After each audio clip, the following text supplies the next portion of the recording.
제가 얼마 전에 이제 신대원 동기 목사님을 만났습니다. 목사님과 뭐 이런저런 이야기를 나눴고, 그 중에 하나가 뭐였냐면 이 목사님이 저에게 나는 솔로라는 프로그램을 추천을 해주시는 겁니다. 그래서 뭐 이런 것도 안 보냐, 뭐 이런 식으로 말씀을 하시는 거예요. 그래서 저는 결혼도 했고 앞으로 연애할 일도 없는데 뭐하러 나는 솔로를 봅니까? 그랬더니 이 목사님이 하시는 말씀이 나는 솔로를 보면 인간의 심리를 잘 알 수 있다라는 거예요. 그래가지고 궁금증을 가지고 지난 월요일에 쉬는 날이니까 한 20-30분 정도를 봤습니다. 그랬는데 그러면서 소개를 하거든요. 남자랑 여자가 소개를 자기 자신에 대해서 소개를 하는데 한 남성분이 소개하는 것이 참 인상이 깊었습니다. 이분은 술 마시는 것을 굉장히 좋아하시는 분이었어요. 그런데 술을 왜 더 마시게 되었는가에 대해서 이야기를 하는데 코로나를 지나면서 사람을 만날 일이 없으니까 자꾸 술을 마시게 되었다라는 겁니다. 근데 마셔도 이 마음이 채워지지를 않는 거예요. 그러면서 이분이 깨달은 것이 이거는 술로 채울 수 있는 것이 아니라 사랑으로 채울 수 있구나를 깨닫게 되어서 나는 솔로에 지원하게 되셨다, 이 말씀을 하시는 거예요. 그래서 저는 그분을 보면서 진짜 코로나를 지나면서 물론 저도 힘들었지만 혼자 사시는 분들이 얼마나 외로우셨을까, 고독하셨을까, 이런 부분들에 대해서 다시 한번 생각을 하게 됐고, 또 사람은 정말 사랑으로만 채워지는 존재다라는 것을 새삼 느끼게 되었습니다. 노벨 평화상을 수상했던 테레사 수녀, 17 나이에 인도에 갔고 평생을 인도에서 가난한 사람들을 섬겼던 분이죠. 그런데 이 테레사 수녀가 풍요롭고 부요한 서구 나라에 대해서 이렇게 이야기를 했습니다. 오늘날 사람들은 사랑에 굶주려 있고 사랑을 이해하려고 애씁니다. 사랑은 외로움과 가난에 대한 유일한 해답입니다. 그래서 선교사들은 영국과 미국과 호주처럼 식량이 부족하지 않은 나라에도 갈 수 있습니다. 그곳의 사람들은 엄청난 외로움과 엄청난 절망과 엄청난 증오와 아무도 자신을 필요로 하지 않는다는 느낌, 무력감, 희망의 상실 등으로 고통받습니다. 그들은 웃음을 잃어버렸고 인간과의 접촉이 얼마나 아름다운지를 잊어버렸습니다. 그들은 인간의 사랑이 무엇인지를 잊어가고 있습니다. 식량이 없어서 굶주리는 것도 문제이지만 식량이 많다고 해도 사랑이 없다고 하면 그 사람은 사람답게 살아갈 수가 없다라는 거예요. 그래서 복음이 필요하다. 선교사들이 호주나 미국이나 유럽에도 갈 이유가 바로 여기에 있다라고 말하고 있죠. 저는 이 말에 공감하고 이 평가는 지금도 유효하다라고 생각합니다. 인간은 언제나 사랑이 필요합니다. 충분한 사랑을 받지 못하면 마음의 질병이 생기게 됩니다. 그리고 그 마음의 질병은 육신의 질병으로 연결되고 사회적인 문제와 또 중독의 문제와 같은 여러 문제를 발생시킬 수 있습니다. 그러나 예수님을 만나면 진정한 사랑과 거룩한 사랑을 누릴 수가 있습니다. 그럴 때 우리의 마음에 회복이 일어나게 되고 질서가 잡히게 됩니다. 두려움과 불안과 중독에서 벗어날 수 있습니다. 자유와 기쁨을 얻고 다른 사람을 진정으로 사랑할 수 있습니다. 예수님 안에서 이 충만한 사랑을 누리며 살아갈 수 있는 저와 여러분 될 수 있기를 주님의 이름으로 축원합니다. 오늘 본문 말씀을 보면 초막절을 배경으로 하고 있는 요한복음 7장과 8장 그 중간에 위치하는 사건을 다루고 있습니다.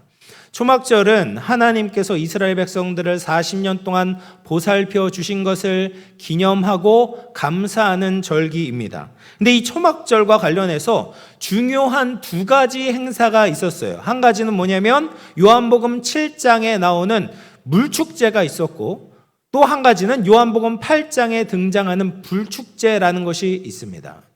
이 물과 불은 서로 상극이 되는 물질이잖아요. 함께 있을 수 없습니다. 그러나 이스라엘 백성들이 살아가기 위해서는 이 물과 불이 함께 필요했다라는 것이죠. 여러분, 물은 우리 몸의 70%를 이루는 물질이잖아요. 그래서 물을 마시지 못하면 사람이 살 수 없습니다. 좋은 물, 깨끗한 물을 마셔야 되죠. 그리고 물이 있어야지 밥도 하고 빨래도 할 수 있습니다. 그래서 인간은 살아가기 위해서 물을 확보하는 것이 너무나 중요합니다. 그러나 물만 있다고 해서 살 수 있는 것은 아닙니다. 불도 있어야 되죠. 그래서 하나님께서는 이스라엘 백성들을 밤에 이제 불기둥으로 인도해 주셨잖아요. 불이 있어야지 밤에도 볼 수 있고 야생 동물에서부터 자신을 지킬 수도 있고 불이 있어야지 밥도 할 수 있고 또 추운 곳에서도 따뜻하게 몸을 유지할 수가 있습니다. 그래서 이 두 물질은 상극인 것처럼 보이지만 둘 다 있어야지 인간은 행복하게 살 수 있다는 거예요.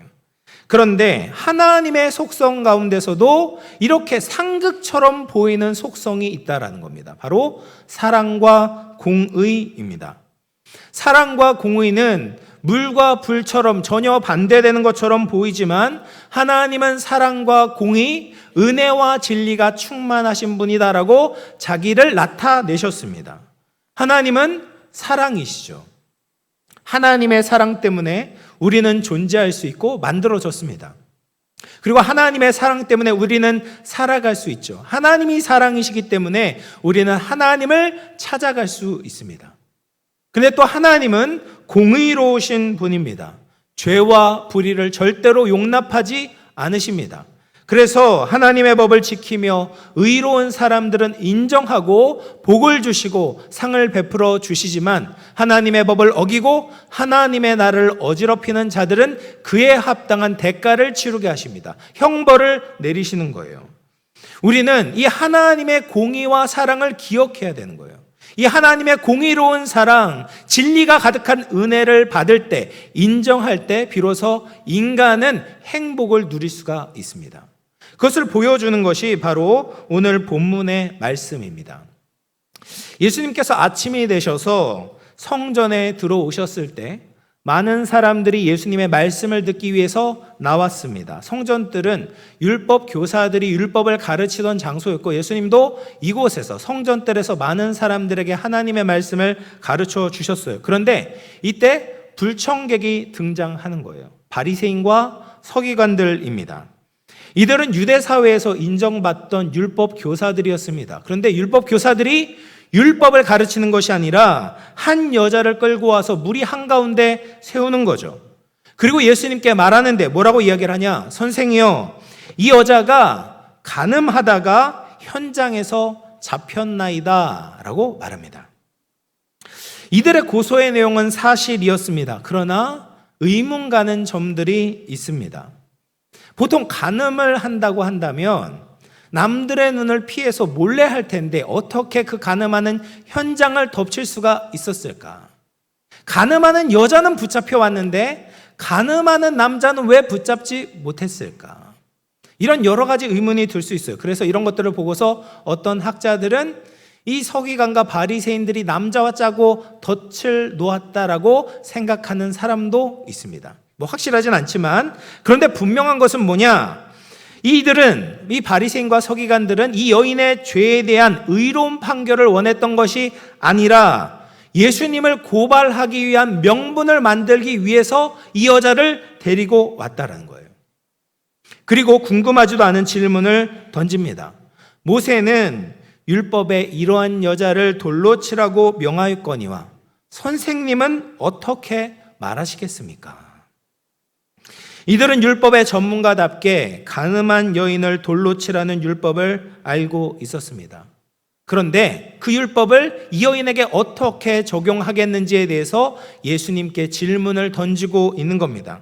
이 질문은 예수님을 함정에 빠뜨릴 수 있는 것이죠. 왜 그렇습니까? 만약 예수님께서 이 여인이 불쌍해서 돌을 던지지 말라고 한다면 하나님이 주셨던 율법을 부정하는 셈이 되겠죠. 그러면 예수님은 율법을 어긴 자로서 유대 법정에 서고 판결을 받고 처벌을 받을 수도 있었습니다. 그러나 더 심각한 것은 무엇입니까? 진리의 예수님께서 하나님의 율법을 부인하는 모순된 상황이 발생할 수 있다는 거예요. 반대로 돌을 던지라고 말한다면 어떨까요? 예수님은 세리와 죄인의 친구로 알려져 있습니다. 그런데 이 여인을 돌로 치라는 판결을 내리게 된다면 지금까지 예수님께 자비와 긍휼을 얻기에 나왔던 모든 사람들이 예수님을 두려워하며 피할 수도 있을 것입니다. 그러니까 이러지도 못하고 저러지도 못하는 것이죠. 바리새인들은 예수님을 함정에 빠뜨렸다고 속으로 쾌재를 불렀을 것입니다. 이 함정은 사랑과 공의를 이용해서 함정을 파놓은 것이죠. 사랑을 선택하면 공의를 포기해야 되고 공의를 선택하면 사랑을 포기해야 되는 상황이 되었다라는 거예요. 사람의 머리에서는 이 둘이 조화가 되지 않습니다. 그런데 예수님의 대답을 보면 이 조화될 수 없는 두 가지 가치를 완벽하게 만족시키는 것을 보게 되는 것입니다. 그래서 6절을 보시면 예수님께서 아주 독특한 행동을 하고 계십니다. 몸을 굽혀서 손가락으로 땅에 글씨를 쓰시는 거예요. 예수님께서 무엇을 쓰셨는지 요한복음에서는 밝히고 있지 않습니다. 그런데 하나님께서 직접 쓰신 구약의 사건이 하나 있습니다. 출애굽기 31장 18절 말씀을 보시면 같이 읽어볼게요. 시작. 여호와께서 시내산 위에서 모세에게 이르시기를 마치신 때에 증거판 둘을 모세에게 주시니 이는 돌판이요 하나님이 친히 쓰신 것이더라. 모세가 받은 십계명의 두 돌판은 누가 쓰셨어요? 하나님께서 친히 쓰신 것이었더라라고 말합니다. 그러므로 예수님께서 땅에 쓰신 것은 아마도 율법을 쓰셨을 것입니다. 예수님은 땅에 율법을 쓰시면서 자신이 바로 율법을 만들고 제정하신 하나님이다라는 것을 보여주고 계시는 거예요. 예수님은 한 입으로 두 말 하시는 분이 아닙니다. 자기가 만드신 율법을 무시하거나 폐기 처분하시는 분이 아니다라는 말이에요. 그럼에도 예수님을 함정에 빠뜨렸다고 확신했던 그들은 예수님이 아무 말씀도 없으시니까 자꾸 다그치면서 묻는 거예요. 그렇게 침묵하지 말고 어디 한번 말씀을 해보십시오. 어떻게 판결을 내리시겠습니까? 그러자 예수님께서 드디어 말씀을 하십니다. 너희 중에 죄 없는 자가 먼저 돌로 쳐라. 예수님은 지금 율법을 따르십니다. 신명기 17장 7절 말씀을 보면 이런 자를 죽이기 위하여는 증인이 먼저 그에게 손을 댄 후에 무 백성이 손을 댈지니라. 너는 이와 같이 하여 너희 중에서 악을 제할지니라 라고 말합니다. 그러니까 가늠한 사람이 붙잡혀서 처벌을 할 때는 먼저 증인이 손을 대야 돼. 증인이 돌을 던져야 되는 것입니다. 간음의 현장을 직접 목격한 사람이 먼저 돌로 친 후에 판결이 내려지게 되었어요. 다른 사람이 돌로 칠 수 있었던 겁니다. 예수님은 이 율법을 언급하시면서 더불어서 죄 없는 자가 돌로 쳐라라고 말씀하십니다. 저는 이 먼저라는 단어가 굉장히 중요하다고 생각합니다. 그냥 돌로 치라고 했다면 무리들이 그냥 무작위로 돌로 내리치고 아무도 책임을 지지 않았을 겁니다. 그런데 예수님께서 먼저 돌로 치라고 하셨기 때문에 이것이 달라지게 되는 거예요.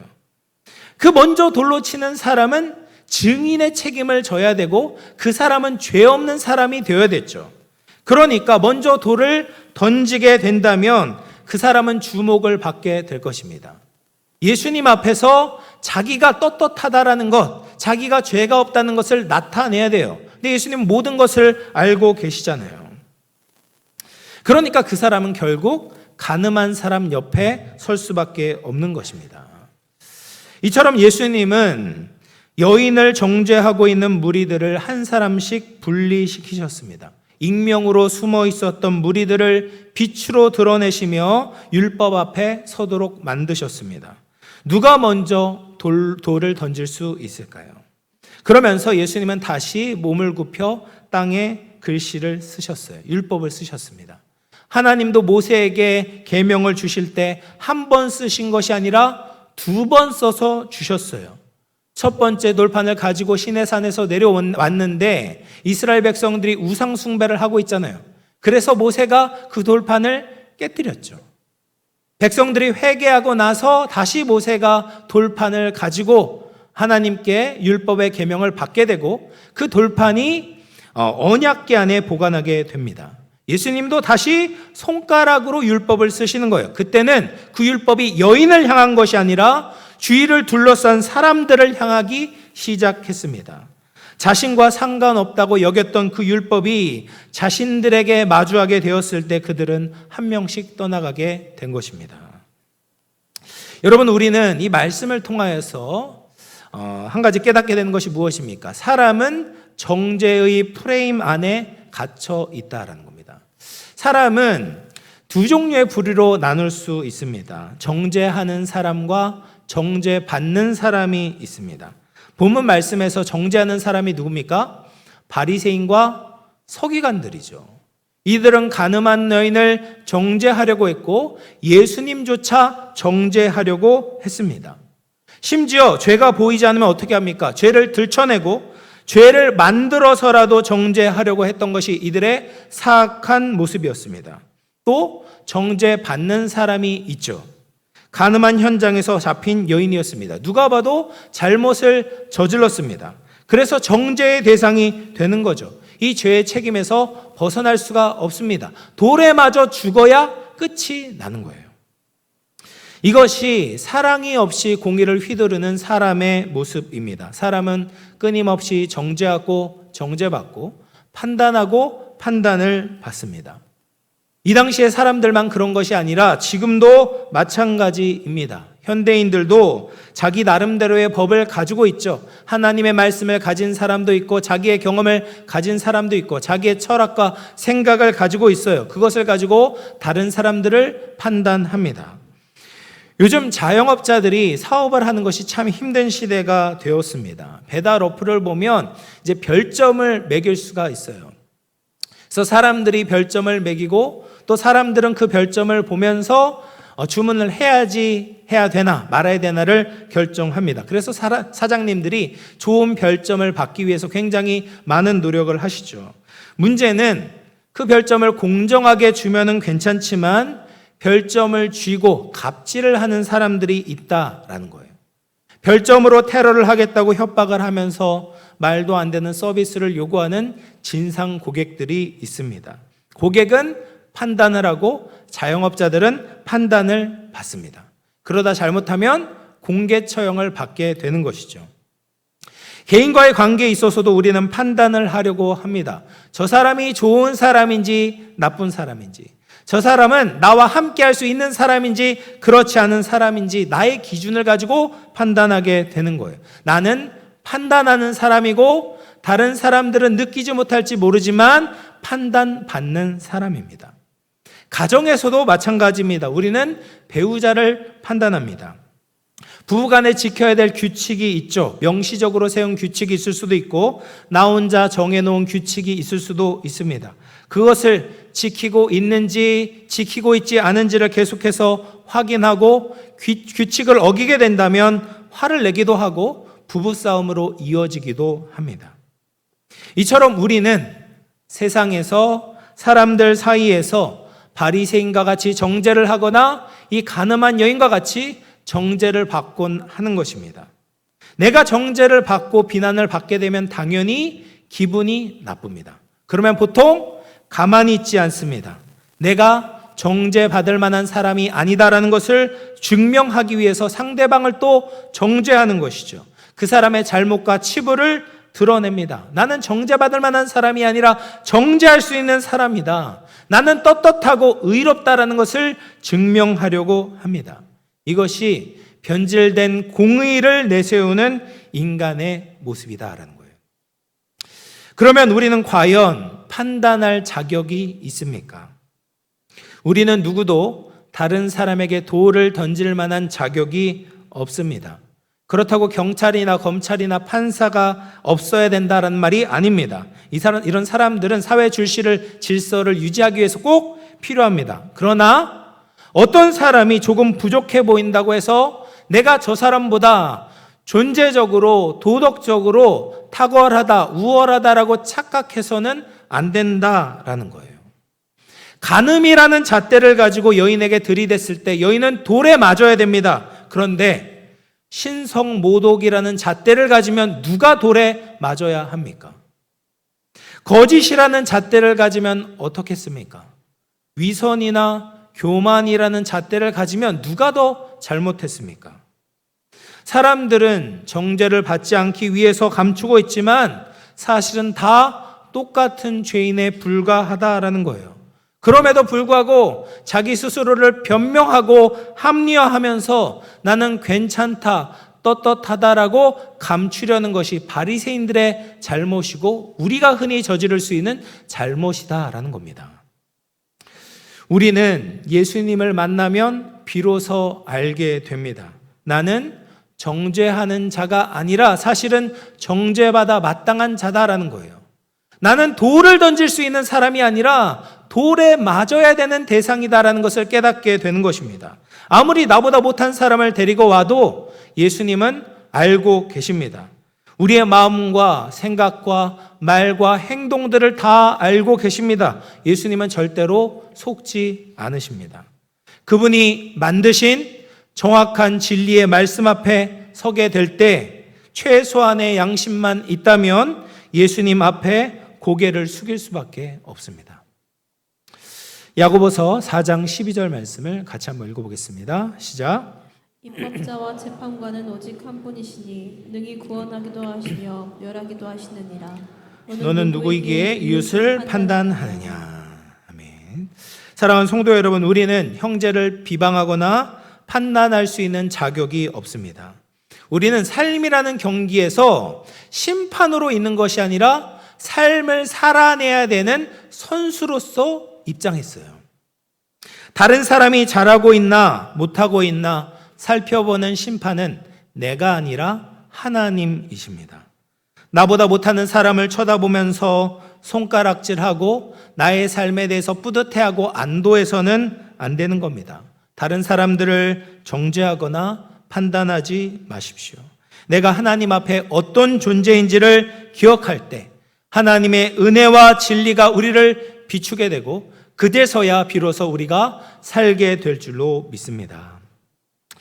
그렇게 예수님께서 땅에 적으신 말씀이 각 사람에게 임하게 될 때 사람들은 정죄하는 자리에서 내려오게 되었어요. 그리고 이제 예수님과 간음을 행한 여인만 남게 되었습니다. 이때 예수님께서는 공의로운 사랑을 베풀어 주시는 거예요. 예수님은 그 여인을 정죄할 수 있었습니다. 그녀의 모든 행동을 아셨고 예수님은 죄가 없으신 분이시죠. 그렇기 때문에 그 여인을 공의롭게 대할 수 있어요. 말하자면 그 여인에게 돌을 던질 수 있는 자격이 있었습니다. 근데 예수님께서 어떻게 하셨습니까? 요한복음 8장 11절 말씀 같이 읽어보겠습니다. 시작. 대답하되 주여 없나이다. 예수께서 이르시되 나도 너를 정죄하지 아니하노니 가서 다시는 죄를 범하지 말라 하시니라. 아멘. 예수님께서는 정죄하지 않고 판단하지 않겠다라고 말씀하세요. 자격이 없는 사람들은 그 여인을 정죄하려고 했고 판단하려고 했고 심판하려고 했지만 자격이 있으신 예수님께서는 그 여인을 용서하고 사랑하고자 하셨습니다. 여러분, 사람이 정말 원하는 것이 무엇입니까? 정죄를 받는 것이 아니라 시시비비를 가리는 것이 아니라 사랑을 받고 싶어 합니다. 사람은 사랑이 없으면 살 수가 없습니다. 사랑 때문에 살아갈 수 있습니다. 한 사람이 태어나서 성장하고 어른이 됩니다. 근데 언제 어른이 됩니까? 우리가 사랑할 수 있을 때 어른이 되는 거예요. 사랑 때문에 내가 하고 싶은 것을 포기하는 사람이 어른이 될 수 있습니다. 다른 사람을 사랑하기 때문에 내가 하기 싫은 것을 할 수 있는 사람이 어른이 되는 것입니다. 우리 이재훈 집사님, 유사랑 집사님이 이제 예쁜 딸을 낳으셨잖아요. 7월에는 교회에 나오신다고 하셔서 제가 얼마나 기다리고 기대가 되는지 모릅니다. 근데 이 이재훈 집사님하고 이제 얘기를 나누다 보면 육아가 힘들다라는 것을 다시금 느끼게 됩니다. 이제 50일 된 아기가 잠을 잘 못 자는 거예요. 통잠을 못 자는 겁니다. 당연히 그렇죠. 근데 이 집사님께서, 이재훈 집사님께서 스쿼트를 하면서 아기를 안아주면 아기가 잠에 든다고 해요. 스쿼트를 평소에 하셨겠습니까? 안 하셨겠죠. 힘들고 하기 싫은데 아기를 사랑하니까 스쿼트를 하는 거예요. 스쿼트가 단적인 예지만 부모로서 하기 싫지만 하는 거죠. 하고 싶은 것을 절제하는 거죠. 왜? 그 아이를 사랑하기 때문에 대가를 치르고 희생을 하는 겁니다. 근데 사실 그렇게 사랑할 때 우리가 성숙하게 되고 사람답게 살 수 있다는 거예요. 뿐만 아니라 사랑을 받을 때 우리는 삶을 지탱할 힘을 얻게 됩니다. 노벨 문학상을 탄 이제 한강 작가가 있잖아요. 8살에 쓴 시가 공개가 되었습니다.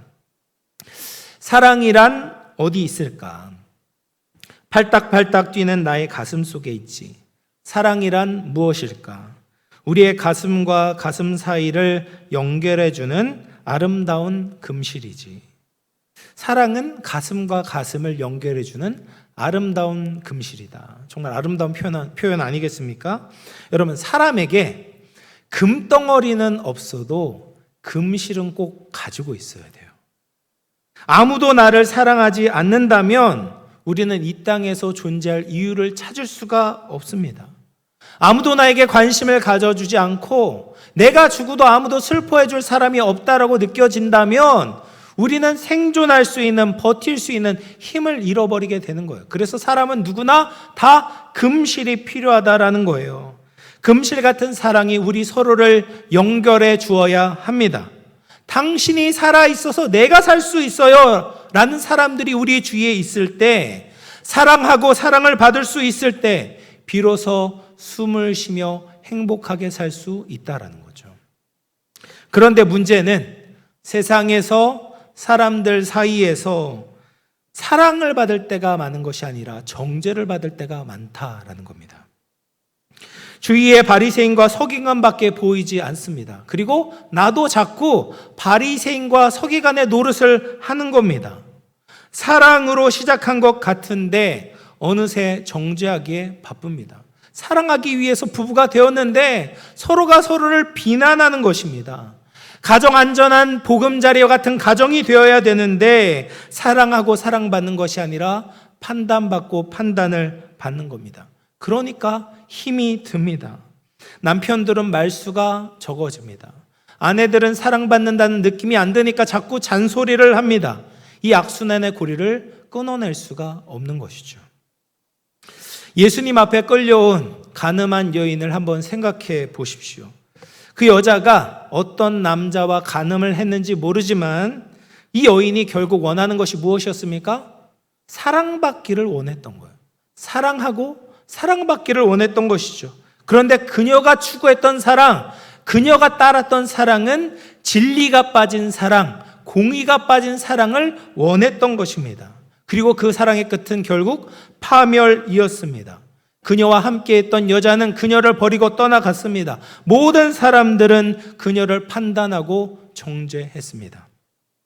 그런데 예수님이 나타나셨어요. 모든 사람이 이 여인을 손가락질하고 버렸을 때, 사랑했던 남자도 떠나버렸을 때 이 여인을 지키시고 용서하시고 사랑하시는 겁니다. 이것이 우리를 향한 예수님의 사랑인 줄로 믿습니다.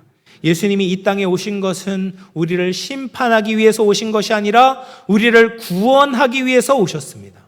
우리를 정죄하기 위해서 오신 것이 아니라 우리를 사랑하기 위해서 오셨습니다. 진정한 사랑을 찾아 헤매다가 상처받고 버림받고 정죄받았던 우리에게 예수님은 참된 사랑을 부어주십니다. 이 예수님의 사랑을 믿으시고 받으시기를 축복합니다. 이 예수님의 사랑은 변하지 않습니다. 우리의 상황과 조건 때문에 사랑하시는 것이 아니라 예수님이 사랑이시기 때문에 우리를 사랑하십니다. 그러면 어떻게 이 사랑이 가능할 수 있었습니까? 예수님은 공의로우신 분인데 돌에 맞아야 되는 이 여인을 어떻게 사랑할 수 있었을까요? 어떻게 용서할 수 있었겠습니까? 예수님께서 이 여인을 대신해서 돌에 맞으셨기 때문에 사랑할 수 있었던 거예요. 율법의 근거에서 받아야 되는 모든 심판과 형벌을 예수님께서 십자가에서 대신 모두 담당하셨습니다. 그렇기 때문에 이 여인은 자유를 얻게 됐고 사랑을 받을 수 있었습니다. 이것이 예수님께서 보여주셨던 공의로운 사랑이었습니다. 마지막으로 예수님의 놀라운 사랑으로 새로운 삶을 살 수가 있습니다. 예수님께서 사랑을 베풀어 주신 그 여인에게 마지막으로 뭐라고 말씀을 하셨습니까? 가서 다시는 죄를 짓지 말라라고 말씀하셨어요. 이것은 협박이 아닙니다. 한번 용서를 받았으니까 다시 한번 죄를 지으면 너 이번에는 진짜 돌에 맞을 것이다, 으름장을 놓으신 것이 아닙니다. 예수님의 사랑 위에서 새로운 삶을 살 수 있다라고 말씀하고 계시는 거예요. 이 여인은 더 이상 왜곡된 사랑을 받기 위해서 헤맬 필요가 없었습니다. 정죄하고 정죄를 받아야만 되는 이 악순환 안의 고리에서 벗어날 수가 있었어요. 언제 심판을 받지는 않을까 두려워하고 불안해할 필요가 없는 것입니다. 이제 충분한 사랑을 받았으니, 넘치는 사랑을 받았으니, 영원한 사랑을 받았으니 새로운 삶, 거룩한 삶을 시작해라, 내가 도와주겠다라고 예수님께서 약속하고 계시는 것입니다.